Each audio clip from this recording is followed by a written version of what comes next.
En el vídeo de hoy vamos a resolver vuestras dudas sobre el uso del domicilio, a quién se le atribuye, qué sucede cuando los hijos son mayores de edad, durante cuánto tiempo cabe esperar que se nos atribuya el uso del domicilio, si el juez puede asignar otro domicilio que no sea el de la familia y, por último, si cabe solicitar una compensación económica por el hecho de que se haya atribuido al otro cónyuge la vivienda familiar.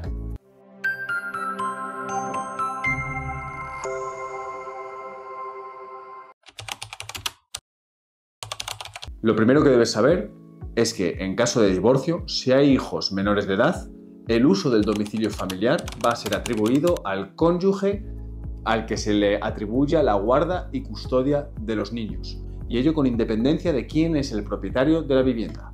Es decir, dicho sea de otro modo, que el uso del domicilio familiar será asignado a aquel de los progenitores en cuya compañía queden los menores. Así se establece en el artículo 96.1 del Código Civil. ¿Hasta cuándo cabe esperar que se nos atribuya el uso del domicilio? En principio, el uso del domicilio familiar será atribuido al cónyuge en cuya compañía queden los menores hasta que estos alcancen la independencia económica. No la mayoría de edad, sino la independencia económica. ¿Qué sucede? Que cuando los hijos alcanzan la mayoría de edad, cambian las reglas del juego.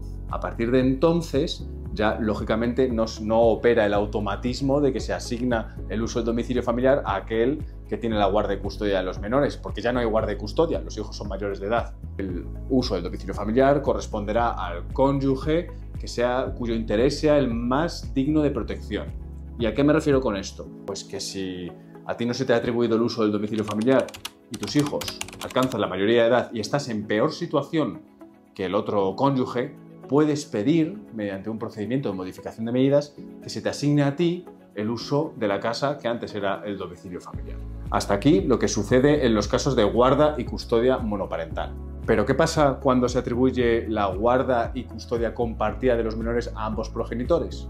Pues que no podemos aplicar la norma que antes os he explicado. Aquí la guarda y custodia es conjunta, se reparte entre uno y otro progenitor. Entonces, lo que sucede con respecto a la vivienda familiar es que los jueces atribuyen el uso del domicilio familiar, sí, a uno de los progenitores, pero de modo limitado en el tiempo. Concretamente, lo que hacen es que asignarán el uso del domicilio familiar al cónyuge que esté más necesitado de protección, pero insisto, de manera acotada en el tiempo. Lo normal, según mi experiencia, es que va de 1 a 3 años, dependiendo de las circunstancias de la familia.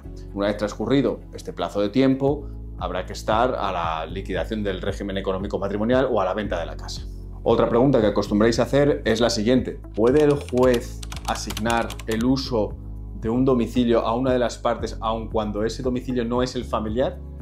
Me explico. Normalmente el juez lo que hace es atribuir el uso del domicilio familiar, pero puede suceder que el matrimonio tenga más inmuebles. Por ello, muchas veces me decís, oye, hay una casa en la playa, por ejemplo.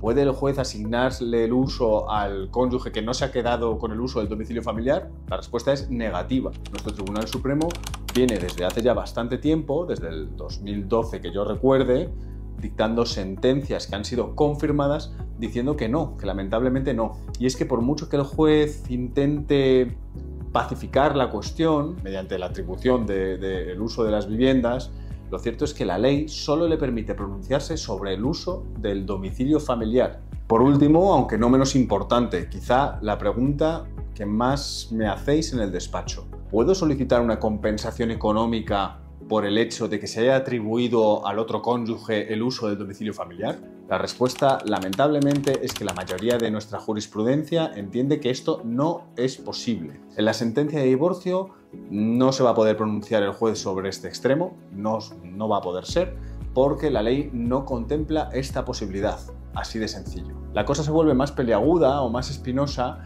en el procedimiento de liquidación del régimen económico matrimonial. Aquí ha habido abogados valientes que han intentado hacer valer este derecho a una compensación económica por el hecho de que yo he tenido que salir de la vivienda, he tenido que pagar una renta, muchas veces he tenido que pagar el préstamo hipotecario de la vivienda familiar y a todo esto el otro cónyuge se ha quedado sin pagar absolutamente nada. Y sin embargo, como digo, la inmensa mayoría de jurisprudencia dice que no, esto no constituye un crédito que deba ser compensado en sede de la liquidación del régimen económico matrimonial. Y lo justifican diciendo que la atribución del uso de la vivienda familiar, aunque puede acceder al registro de la propiedad y aunque puede extender sus efectos a terceros, es un derecho asistencial, es decir, pretende proteger a quienes más lo necesitan, que son los hijos, y por eso no tiene cuantificación patrimonial.